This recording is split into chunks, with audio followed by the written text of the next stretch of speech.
우리 봉독의 시간 함께 말씀을 접하겠습니다. 고린도전서 1장 21절에서 31절의 말씀입니다.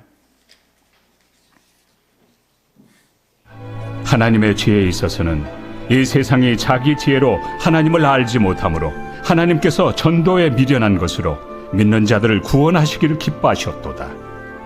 유대인은 표적을 구하고 헬라인은 지혜를 찾으나 우리는 십자가에 못 박힌 그리스도를 전하니 유대인에게는 거리끼는 것이요 이방인에게는 미련한 것이로되 오직 부르심을 받은 자들에게는 유대인이나 헬라인이나 그리스도는 하나님의 능력이요 하나님의 지혜니라. 하나님의 어리석음이 사람보다 지혜롭고 하나님의 약하심이 사람보다 강하니라. 형제들아, 너희를 부르심을 보라. 육체를 따라 지혜로운 자가 많지 아니하며 능한 자가 많지 아니하며 문벌 좋은 자가 많지 아니하도다. 그러나 하나님께서 세상에 미련한 것들을 택하사 지혜 있는 자들을 부끄럽게 하려 하시고 세상에 약한 것들을 택하사 강한 것들을 부끄럽게 하려 하시며 하나님께서 세상에 천한 것들과 멸시받는 것들과 없는 것들을 택하사 있는 것들을 폐하려 하시나니 이는 아무 육체도 하나님 앞에서 자랑하지 못하게 하려 하심이라. 너희는 하나님으로부터 나서 그리스도 예수 안에 있고 예수는 하나님으로부터 나와서 우리에게 지혜와 의로움과 거룩함과 구원함이 되셨으니 기록된 바 자랑하는 자는 주 안에서 자랑하라 함과 같게 하려 함이라. 아멘. 기독교 역사 가운데 가장 신학적인 깊이와 전도의 열정이 있는 이가 사도 바울이었습니다. 그의 열정과 신학으로 복음이 유대주의의 한계를 뛰어넘어 전 세계로 전파될 수 있었습니다. 사도 바울이 처음에는 디아스포라는 전 세계에 퍼져 있는 유대인들, 그들의 공동체를 말하는 것인데 그 디아스포라를 시작으로 해서 점점 이방인들, 헬라인들에게 복음을 증거하게 되었습니다. 그런데 그 복음을 전하는 것이 결코 쉬운 일은 아니었어요. 세상에 퍼져 있는 유대인들에게 복음은 거리끼는 것이 되었고 헬라인들에게는 미련한 것으로 또한 취급되었습니다. 첫째, 왜 유대인들에게는 복음이 거리끼는 것이 되었는가? 거리끼다라고 하는 것은 듣고 싶지 않다. 내가 그거 도무지 받아들일 수 없다라고 하는 의미이거든요. 우리 한국 사람들에게 거리끼는 것이 있습니다. 우리가 거리끼는 게 뭐가 있죠? 우리 건물에 보면은 4층을 숫자 4로 쓰는 것을 거리껴서 뭐라고 하죠? F자라고 해요. 이게 참 곰곰이 생각하면 이게 맞는가? 그 알파벳 4로 쓰는 게 그거랑 그렇게 관련이 있나? F라고 쓴다고 해가지고 그게 얼마나 그 의미를 벗어나는가? 좀 기이하지만 상식이 될 정도로 우리는 그것을 피하고 있습니다. 또한 뭘 거리끼냐면 빨간색으로 이름 쓰는 것을 우리는 거리껴요. 그래서 작정식 할 때 무슨 색깔의 볼펜을 나눠드렸죠? 검은색을 나눠드린 이유가 거기에 있습니다. 또 우리가 뭘 거리끼냐면요, 손 없는 날 이사를 하거나 무슨 큰 대소사를 해야 한다는 거예요. 전 그 얘기를 처음 듣고 참 기이하다. 손 없는 날 이사를 해야 한다고 하니 이사를 손이 해야 되는데 손으로 해야 되는데 손 없는 날 이사하면 발로 하라는 것인가? 되게 기이하게 들렸어요. 근데 손이 뭐냐면 동서남북 다니면서 사람의 일을 방해하는 귀신을 손이라고 해요. 근데 이놈이요 참 노동법에 밝아가지고 쉬는 날이 있어요. 쉬는 날. 언제 쉬냐면 음력으로 9자 들어가고 10자 들어가는 날을 쉬어요. 일할 때와 쉬는 날이 아주 정확하게 철저하게 지킵니다. 그래서 음력으로 9자, 19, 29에 손이 없다는 거예요.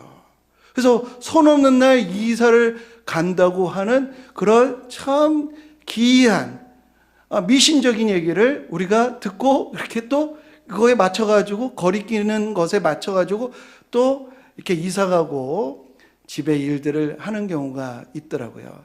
우리가 거리낀다는 것을 징크스라고 합니다. 이런 경우가 있어요. 꼭 이런 단어가 나오면 경계에서 지더라. 꼭 그 색깔이 입고 나오면은 비가 오더라. 이게 징크스가 되어서 그것을 피하는 경우가 있습니다. 저는 생각해 봤습니다.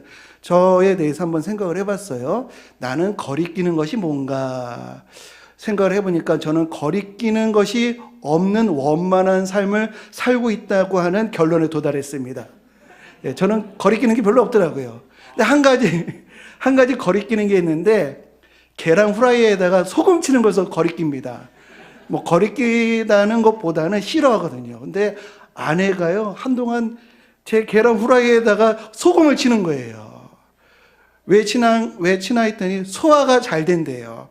그래서 그런 근거 없는 말이 어디 있느냐 제가 잘 가르쳐 주었습니다. 제가 앞에서 말씀드렸던 이 거리낌은요 유대인들이 복음을 듣고 거리끼는 거와 차원이 다릅니다. 유대인들이 바라는 것은 표적이었어요. 유대인들에게 최고의 권위자는 모세였는데 모세에게는 표적이 있었습니다. 애굽을 굴복시키는 10가지 재앙이라고 하는 표적이 있었는데 유대인들은 메시아를 바라고 또 원했어요. 메시아에게 표적을 원했습니다. 그 표적이 뭘까요?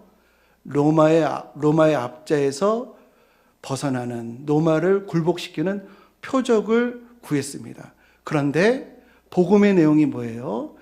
메시아가 로마의 압제를 상징하는 로마의 표적이라고 할 수 있는 십자가에 죽으셨다? 이건요, 유대인들을 모욕하는 말과 같습니다. 이거를 듣는 순간에 돌로 치고 싶을 정도로 받아들일 수 없는 내용이라고 할 수가 있어요. 우리는 로마를 압제하기를 원하는데 우리의 메시아가, 우리의 구세주가 로마의 십자가에 의해서 죽음을 당한다? 이거는 정말 우리를 무시해도 보통 무시하는 일이 아니기 때문에 거리끼는 것이었습니다.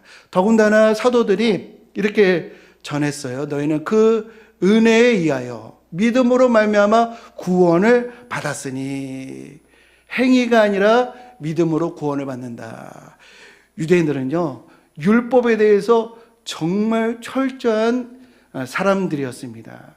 그들이 예루살렘이 BC 586년에 멸망을 당한 후에 대각성이 일어납니다. 우리가 왜 이렇게 망했는가? 왜 이런 수치를 당하게 되었는가? 아하, 율법을 지키지 않아서 그렇구나. 이제부터 율법을 철저히 지키자라고 하는 각성이 일어났어요. 그래서 모세오경에 613가지의 계명이 있는데 이것을 지키기 위해서 수많은 규율들을, 수많은 규정들을, 수많은 금기들을 계속해서 꼬리에 꼬리를 물어서 만들게 되었어요. 그 왜곡이, 그 열심이 큰 왜곡을 가지고 와서 유대인들의 율법주의는 이방인들의 우상 숭배와 다르지를 않았습니다. 이방인들, 이 하나님을 모르는 이들이 우상 숭배를 하는 이유가 뭘까요? 불안해서 벗어나고 욕망을 해결하기 위해서 우상 앞에 절을 하는 것이었거든요. 유대인들이 율법주의를 철저하게 지키는 것은 다시 망하지 않기 위해서, 구원에서 이탈하지 않게 해서 이 불안감을 해소하기 위해서 율법에 철저했고 또 율법을 잘 지킴으로 남과 나는 달라, 타 민족과 우리는 우월한 민족이야, 이것을 확인하기 위해서 율법주의라고 하는 이런 열심에 특심하게 되었습니다. 이방인들의 우상 숭배와 유대인들의 율법주의는 한 배 속의 쌍둥이였다라고 할 수가 있겠어요. 유대인들의 율법주의는요 참 아주 대단했었는데 이런 내용이 있습니다. 안식일에 일을 하지 말라라고 하는 이것을 어떻게 이들은 또 금기를 만들었냐면, 안식일에 우리 해충 중에 이 있잖아요. 이는 잡아도 되는데 벼룩은 잡으면 안 된다라고는 금기를 만들어 놨어요. 왜 둘 다 해충인데 이는 되는데 벼룩은 안 되는가? 벼룩은 뛰어다니거든요. 뛰어다니는 것을 잡는 것은 사냥으로 봤어요. 그래서 사냥하는 것은 일이 되기 때문에 벼룩은 안 되고 이는 된다. 이렇게 수없는 규정, 규율, 금기, 규칙, 새로운 것을 계속 만들어 내었다라는 것입니다. 그러나 사도들이 선포하기를 오직 믿음으로 구원을 받는다. 이게 얼마나 듣기 싫은 것이고 지금까지 자신들의 전통 삶을 완전히 부정하는 것이 되기에 그들은 이러한 복음을 꺼리끼고 듣기 싫어했다라는 것입니다. 그러나 오늘 본문에서 오직 부르심을 받은 자에게, 믿기를 원하는 자에게는 그리스도의 십자가가 하나님의 지혜인 줄로 믿습니다. 왜 거리끼는 것이 하나님의 지혜일까요? 저는 계획표를 이렇게 한 달치 계획표를 짜는 것을 되게 요즘은 좀 안 하고 있는데요.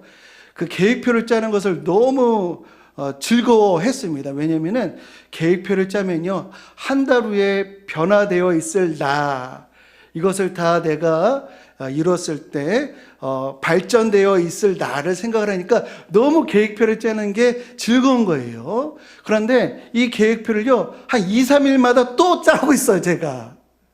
2, 3일마다 또 수정해서 짜고 있더라고요. 왜 그럴까요? 한 달치 계획을 이루지 못하고 작심 3일이라고 하잖아요. 그러다 보니까 의지가 박약해서 계속해서 계획을 수정을 하는 겁니다. 만약에 율법의 행위로 구원을 받는다고 한다면 저는 항상 저주 아래 있을 수밖에 없을 거예요. 정죄를 받고 결핍 가운데 항상 너는 부족해, 항상 너는 이걸 못했어 라고 하는 정죄 가운데 있을 수밖에 없을 겁니다. 만약에 율법 준수를 해야 구원에 이를 수 있다라고 하면요, 얼마나 삶이 고단할까요? 이거 이렇게 안 하면 내가 구원에서 이탈될까? 이런 압박 가운데 산다고 한다면 얼마나 그 삶이 힘들겠어요. 나는 본래 의지가 강해서 나는 철저하게 지킬 수 있어 라고 하는 분들도 율법주의의 저주 아래 벗어날 수 없다라고 할 수가 있겠습니다. 심지어 성경은요, 다음과 같이 고발하고 있는데요, 율법을 강조하고 그것을 철저히 지키는 듯 하여도 그 속은 죄로 또 거짓으로 가득하다라고 하는 고발을 예수님께서 하시는데, 마태복음 23장 25절에 화 있을진저 외식하는 서기관들과 바리새인들이여, 잔과 대접의 겉은 깨끗이 하되 그 안에는 탐욕과 방탕으로 가득하게 하는도다. 만약에요, 우리가 예수 그리스도의 구속의 은혜가 없다고 한다면 우리는 아직까지도 죄의 권세 아래 있거나 율법주의 저주 아래 있거나, 혹은 거룩한 척하지만 외식과 속으로 부패하고 불법이 가득한 삶을 피할 수 없을 것입니다. 그런데 사도 바울은요, 우리 온 인류에게 놀라운 소식, 율법주의의 저주를 허무는 생명과도 같은 소식을 우리에게 들려주시는데, 그것은 다음과도 같습니다. 내가 만일 내 입으로 예수를 주로 시인하며 또 하나님께서 그를 죽은 자 가운데에서 살리신 것을 내 마음에 믿으면 구원을 얻으리라. 사람이 마음으로 믿어 의에 이르고 입으로 시인하여 구원에 이르느니라 라고 하는 생명의 메시지를 우리에게 전해 주었습니다. 우리 저와 함께 한번 해보시겠어요? 내가 만일 내 입으로 예수를 주로 시인하며 또 하나님께서 그를 죽은 자 가운데에서 살리신 것을 내 마음에 믿으면 구원을 받으리라. 사람이 마음으로 믿어 의에 이르고 입으로 시인하여 구원에 이르느니라. 예. 이제는요, 이 구원의 문제를 이전에는 행위였고 삶의 문제였는데 예수님이 율법의 모든 요구를 십자가에서 홀로 감당하시고 우리에게 구원의 문제를 마음과 입의 문제로 바꿔주셨어요. 이게 얼마나 대단한 은혜인지. 우리가 마음으로만 믿어도 의에 이르고 입으로 시인하여 구원에 이른다고 하는 놀라운 선물을 주셨어요. 그 어려운 구원의 그 짐을 예수님이 다 홀로 감당하시고 우리에게 마음과 입으로 그것을 얻을 수 있도록 하셨는데 그 이유는 무엇인가?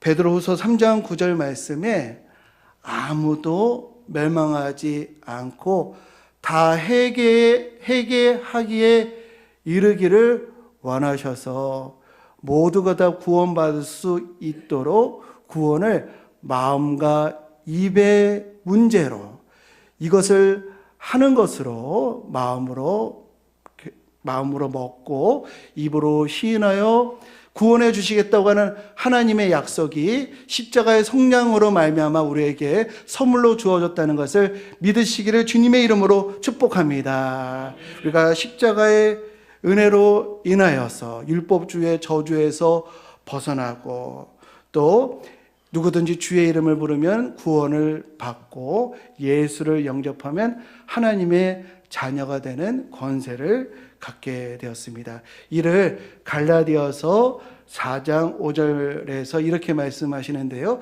우리 같이 읽어보겠습니다. 율법 아래에 있는 자들을 속량하시고 우리로 아들의 명분을 얻게 하려 하심이라. 이렇게 예수 그리스도의 십자가의 은혜로 온 인류가 차별 없이 구원에 이르고 진리에 이르도록 하셨기 때문에 예수님의 십자가가 하나님의 지혜인 줄로 믿습니다. 한편 이 복음이 유대인들에게는 거리끼는 것이었는데 헬라인들에게는 또 미루는 것이었어요. 헬라인들은 지혜를 찾는 사람들이었습니다. 논리적이고 사변적이고 이 증명이 된 것만 받아들이려고 하는 이들이 이 헬라인들이었거든요. 오늘날 현대인들의 조상이라고 할 수가 있어요. 오늘날 현대인들은 이성적이고 또 논리적이고 증명이 되는 것만 받아들이려고 하는 이런 특성을 가지고 있는데 이런 현대인들의 조상이라고 하는 이 헬라인들, 그 철학의 본고장 아테네에서 사도 바울이 복음을 전할 때 이 헬라인들이, 이 그리스인들이 이 복음을 듣고 배꼽을 잡고 막 웃습니다. 이 말쟁이가 무슨 말을 하는가? 신의 아들이 십자가에서 죽었다고? 이게 말이 되느냐라고 조롱하고 황당하다라고 하면서 다음에 또 듣겠다, 이런 반응을 보이는 것을 볼 수가 있는데요. 이들이 그러한 태도를 보이는 데에는요, 그만한 이유가 있어요. 왜냐하면 그들에게 있어서 십자가 하면 떠오르는 개념이 있거든요. 십자가가 무엇인가? 로마가 작은 도시 국가에서 시작되었는데 광활한 지역을 통치하는 데 있어서 소수가 다수를 효과적으로 통제하는 데 있어서 가장 탁월한 방법이 폭력이거든요. 그래서 이 십자가는 로마가 이 넓은 땅을 다스리는 아주 효과 있는 이 통치 수단이었습니다. 이 십자가는요, 언덕 위에다가 사람들이 잘 보이는 곳에 본보기로, 반역자들을 본보기로 처형을 시켜서 그 지역을 아주 잠재우는 그런 탁월한 효능이 있는 것이 바로 십자가였거든요. 이러한 십자가의 잔혹성 때문에 로마 시민은 아무리 잘못을 해도 최고형은 십자가가 아니었어요. 그래서 사도 바울이 순교당할 때 그는 십자가를 피했고요. 베드로는 십자가에 거꾸러져서 또 그 죽음을 당하게 된 이유가 바로 거기에 있는 것입니다. 그런데 신의 아들이 십자가에서 인간의 손에 의해서 죽는다고, 이것은 너무도 미련하게 들리는 내용이었다는 겁니다. 당시에 헬라인들은 어떤 상식을 가지고 있었는지 그들의 신화에서 잘 나타나는데, 니오베라고 하는 여인이 있는데, 그리스 신화에 나오는 이야기예요. 니오베라고 하는 여인이 있는데, 이 여인은 아주 자랑을 많이 했습니다. 자식 자랑.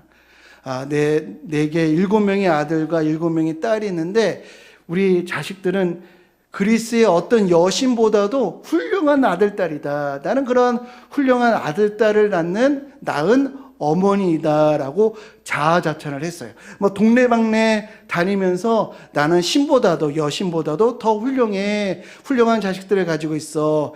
이런 모습을 우리 아테네 여신이 그걸 듣고 분노해서 아폴론을 보내가지고 니오베라고 하는 여인 앞에서 7명의 아들과 7명의 딸을 활로 다 죽였다라고 하는 신화 이야기가 있습니다.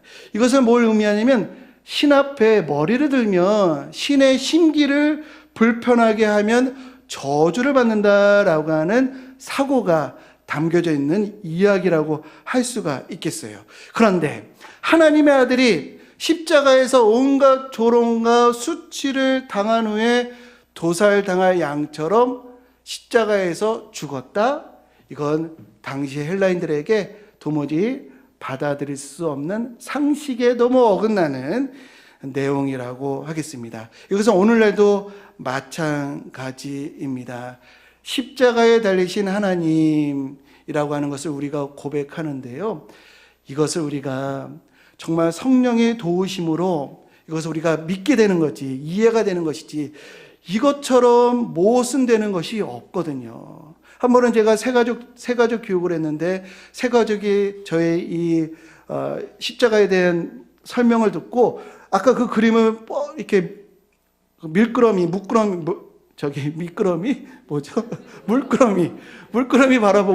바라보면서 저한테 뭐라고 하냐면, 좀 사진 좀 띄워보세요. 뭐라고 했냐면, 저분이 하나님이에요? 라고 묻는 것이었어요. 저분이 하나님이에요? 우리가 복음은 참 단순하지만 복음처럼 우리가 이해하기 어려운 신비가 사실 없는 것입니다. 우리가 교리로 설명하고 있긴 하지만 성령의 도움 없이는 이것을 우리가 믿는 것은 어려워요. 그래서 성령이 아니고서는 누구든지 예수를 주로 시인할 수 없다라고 하는 말씀이 그래서 있는 것입니다. 그런데요, 이렇게 이해할 수 없는 이 십자가가 왜 하나님의 능력이 되는가? 왜 하나님의 지혜가 되는가? 우리 성도님들, 십자가의 현장에 우리가 있다고 한번 생각을 해봅시다. 우리가 예수님을 따랐어요. 근데 예수님이 참혹한 십자가에서 죽으실 때, 죽는 것을 우리가 목도할 때 어떤 마음이 들까요? 야, 나도 어디 가서 예수라고 하는 말을 입에도 담지도 말아야 되겠다. 왜냐하면 나도 저렇게 될 수가 있을 터이니 어디 가서 예수한다고 하지 말아야지. 이런 공포감이 밀려올 것입니다. 십자가는요, 예수 운동의 철저한 실패를 보여주는 것이었어요. 십자가는 너무도 잔혹하고 끔찍한 것이었습니다. 우리 성도님들이 만약에 철봉에 매달린다고 하신다면 제가 볼 때 30초를 견딜 수 있는 분이 거의 없다고 저는 봅니다. 여성분들은 뭐 한 5초면은 잡자마자 떨어질 것 같고요. 몇몇 남자분들만 한 30초 이상. 그런데 손과 발에 못을 박아서 몇 가닥의 밧줄로 십자가에 매달아 놓는다? 그때 육체가 받는 이 고통이 어마어마할 것입니다. 우리 십자가를 한번 묵상해 볼 때, 이 십자가에서 매달릴 때 몸이 완전히 내려앉기 때문에 숨을 쉴 수가 없다고 해요. 날숨과 들숨이 있어야 숨을 쉴 수가 있는데 체중이 이 허파를 압박을 하기 때문에 횡격막을 누르기 때문에 숨을 쉴 수가 없어서 만약에 숨을 쉬게 해서 뒤꿈치에다가 힘을 주고 일어날 때 그 다리와 무릎에 주어지는 충격, 그 아픔, 그래서 숨을 쉬게 되면은 심장이 또 눌렸다가 이게 팽창이 되면서 못자국에 피가 흐른다고 합니다. 그러면 또 피 냄새를 맡고 곤충들이, 해충들이 타고 올라오고 또 그것을 무방비로 있는 십자가에 달린 이들을 새라든지 이런 이제 조류들이 또 쪼게 되는 이러한 상황들, 또 이 십자가가 고통스러운 게요, 낮에는 뜨거운 태양 앞에 화상을 입게 되고 밤에는요 추위가 엄청나게 찾아올 거예요. 우리 성도님들 추울 때 한번 몸을 움츠려 보세요. 죽을 일도 살게 됩니다. 이게 이렇게 몸을 펼쳤다가 움츠리는 게 우리를 얼마나 보호하는지 몰라요. 그런데 손과 발에 못이 박혀져 있으니 그것조차도 할 수 없는, 인간을 서서하게 죽음에 이르게 하는, 인간이 인간에게 할 수 있는 가장 잔인한 사형 틀이 바로 십자가입니다. 그런데요, 우리가 더 기가 막힌 것은 이것이 죄가 없는 이에게 죄를 뒤집어 씌워서 이런 고통을 주었다라는 것이에요. 우리가 육체적인 고통 못지않게 가장 우리를 힘들게 하는 것이 정신적인 고통, 억울함이거든요. 얼마나 이 십자가에서 예수님이 그 많은 어려움을 당하셨는가. 그런데 우리가 이 십자가를 바라보면서 하나님께서 우리에게 용서를 주시기를 원하신다고 한다면 굳이 예수님을 이 참혹한 십자가를 지게 하실 이유가 있는가라고 하는 질문을 던질 법합니다. 뭐죠? 복음은 값없이 우리에게 용서를 주신다고 하시잖아요. 만약에 값없이 용서를 주신다고 하면 하나님께서 때가 되어서 내가 너희들을 다 용서할게 라고 선언하시면 되시지, 굳이 예수님께서 십자가를 지셔야 하는가라고 하는 것을 우리가 물어볼 수가 있거든요. 왜 예수님이 십자가를 지셔야만 했는가? 우리 성도님들 이렇게 한번 생각을 해봤으면 좋겠습니다. 우리가 이제 자녀를 키울 때 말로만은 안 된다는 것을 점점 알게 됩니다.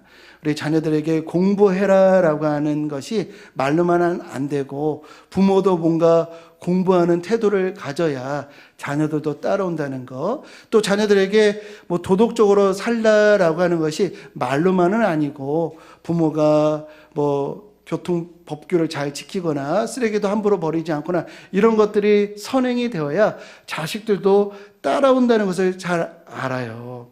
만약에요, 십자가 없이 하나님이 용서를 우리에게 명령하시거나 십자가 없이 사랑하라라고 하셨다고 한다면 어떻게 됐을까요? 우리가 살다 보면 억울한 일을 당하잖아요. 또 배신을 당할 때가 있습니다. 그때 하나님 용서하라고요? 사랑하라고요? 하나님께서는 저 높은 곳에 계셔서 지금 나의 이 상처, 나의 이 억울함 어찌 아시겠어요? 라고 아마 우리는 반문을 할 것입니다. 하나님이 저희 억울함을 아시겠어요?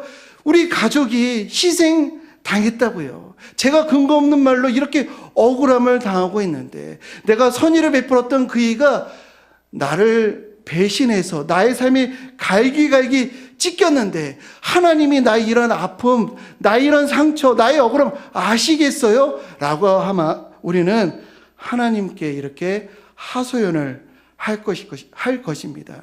그러나 십자가 없이 하나님이 용서와 사랑을 명령하셨다면 우리는 결코 이웃을 용서할 수 있는 힘을, 능력을 갖지 못했을 거인데, 그러나 예수님의 십자가를 우리가 묵상할 때 우리가 억울한 일 당해도 그것을 예수님을 생각함으로 참을 수가 있고, 또 우리에게 상처와 아픔을 준 이를 용서할 수 있는 능력이 우리가 십자가를 묵상할 때 우리에게 임하게 될 줄로 믿습니다. 십자가 없이 용서를 해주시겠다고 하셨다면 내가 또 이 잘못을 해도 또 자판기 누르듯이 또 하나님께 용서를 구하면 되겠지라고 우리는 회의감에 빠지게 될 것이에요. 그러나 십자가를 통해서 우리에게 용서와 사랑을 보여주셨기 때문에 하나님께서도 의를 이루시고 우리도 의에 이르도록 그리스도의 십자가가 우리에게 능력과 영감을 부어주신다는 것을 우리 기억하는 우리 모두가 되시기를 주님의 이름으로 축복합니다. 어떤 이들에게는 복음이 거리끼는 것이고 합리적인 이들에게는 이 십자가가 미련한 것이지만 그러나 그 십자가를 바라보는 이들에게는 이것은 하나님의 지혜이고 우리의 삶을 송두리째 변화시키는 능력이 되는 줄로 믿습니다. 그래서 디모데전서 2장 4절에 왜 하나님이 지혜인가? 모든 사람이 구원을 받고 진리에 이르도록 하시기 때문에 십자가가 하나님의 지혜다. 또한 베드로전서 2장에 보면은 모든 이들이 예수님의 본을 따라올 수 있게끔 하기 때문에 십자가가 하나님의 능력이고 또 십자가를 묵상할 때 우리에게 그러한 힘이 임하게 된다는 것입니다. 바라기로는 우리 날마다 십자가 앞에 마음을 새롭게 해서 은혜 받은 자의 삶, 사랑받은 자의 삶을 살아가는 우리 모두가 되시기를 주님의 이름으로 축복합니다. 예수 그리스도의 십자가를 깊이 묵상하여서 구원의 기쁨을 회복하고 예수님이 죄에서 승리하셨는데 우리도 예수님의 승리를 닮아가는 우리 모두가 되시기를 주님의 이름으로 간절히 축원드립니다. 우리 함께 이 놀라운 우리 예수님의 하신 일을 찬양하겠습니다.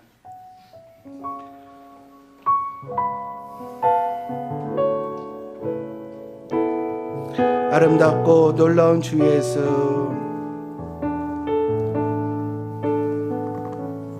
아름답고 놀라운 주 예수,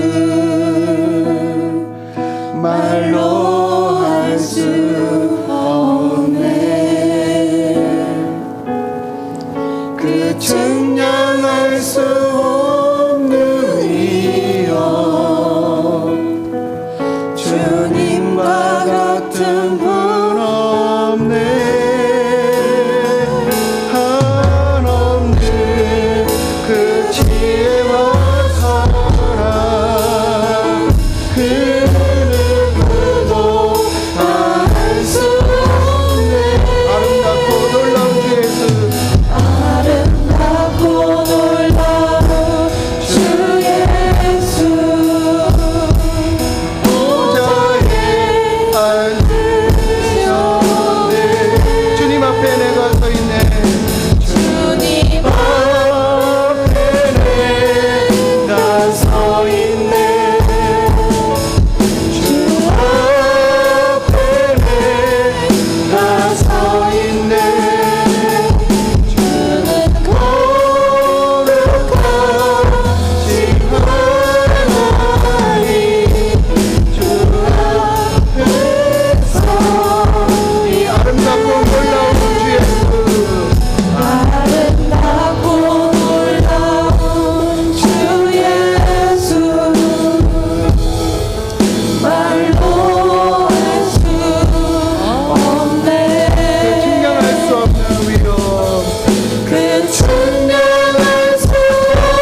하나님의 지혜로 우리가 마음과 입으로 시인하기만 하면 하나님의 자녀가 되는 놀라운 은혜를 주셨습니다. 하나님 그 지혜 그 사랑 하나님 감사합니다. 구원의 감격을 가지고 살게 하옵소서. 십자가를 생각할 때 우리에게 사랑과 용서의 능력이 임한다고 하시는데 오늘도 십자가를 묵상하며 나아갑니다. 우리의 삶을 변화시켜 주옵소서. 이 시간 주의 이름을 한번 부르며 우리 간절하게 기도하겠습니다. 주여 하나님 십자가에 담겨져 있는 하나님의 은혜와 하나님의 능력으로 우리를 변화시켜 주옵소서.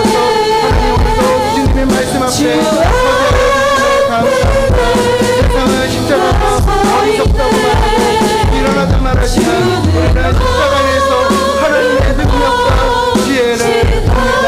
예수 그리스도의 십자가는 죄를 용서하는 하나님의 능력이요 우리의 삶을 진리로 이끄시는 지혜이므로 믿습니다. 하나님도 너무 나아가도 세상의 방식이 십자가의 능력으로 십자가의 진리로 하나님 나갈 수 있도록 주옵소서. 내 생각과 판단이 앞서지 않게 해주시고 겸손하게 십자가를 바라며 나아갈 수 있는 저희들 될 수 있도록 인도하여 주옵소서.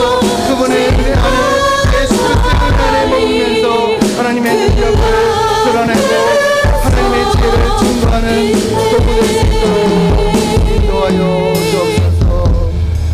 사랑의 하나님, 우리에게 십자가의 복음을 주셔서 감사합니다. 세상은 미련하다 하지만 우리는 십자가 안에 있는 하나님의 능력과 지혜를 바라봅니다. 예수님의 죽음은 우리의 생명이 되었고 그의 고난은 우리의 구원이 되었습니다. 날마다 십자가를 붙들며 살아가는 저희들 되어서 우리 삶 가운데 능력과 지혜가 풍성하게 하옵소서. 지금은 십자가를 통해 하나님의 능력과 지혜를 나타내신 우리 주 예수 그리스도의 은혜와 율법을 넘어 우리를 자유케 하신 하나님 아버지의 크신 사랑하심과 하나님의 깊은 뜻을 깨닫게 하시고 믿음으로 나아갈 수 있도록 도우시는 성령 하나님의 교통하심이 세상의 지혜보다 하나님의 십자가를 붙들며 믿음의 길을 걸어 나가리라 결단하는 하나님의 백성들 머리머리 위에 그 가정과 기업 위에 광석교회와 이 나라와 이 민족 위에 이제부터 영원토록 함께 하시기를 간절히 축원하옵나이다. 아멘.